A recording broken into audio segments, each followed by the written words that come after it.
Soup tips. Soup thickening agents. Soup is the ultimate comfort food. It's hot, delicious, and it fills you up and warms you from the inside out. But sometimes you make the soup and it ends up thinner than you'd like, and you want to make it thicker. What should you do? Here are some soup thickening agents you can use. You have the choice of either adding the thickening agent to the soup, or using the ingredients already in the soup to make it thicker. Some ingredients make creamy, thick broths as they cook down. These include lentils, split peas, and mung beans. As long as you don't add too much water, you'll end up with a thick, hearty soup. Blending and mashing. Another way to thicken your soup is by blending or mashing some of the ingredients. You can use a potato masher and smash some of them. Leave some of them whole, to get nice texture. I do this with the Portuguese bean soup recipe I make. Without mashing, I get a watery broth with chunks of potato, carrot, and beans.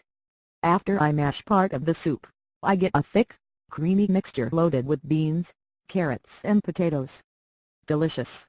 You can also use a blender to blend part or all of your soup.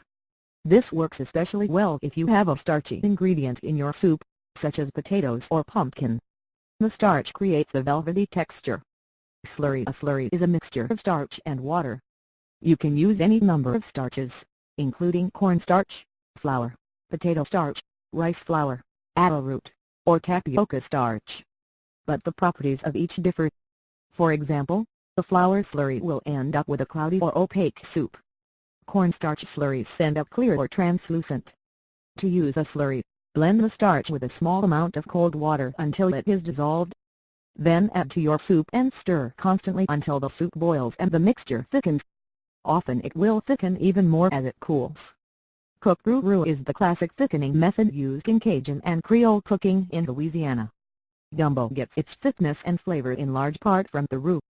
Basically, equal parts of fat and flour are used. Fat can be lard, bacon fat, shortening, oil, or butter.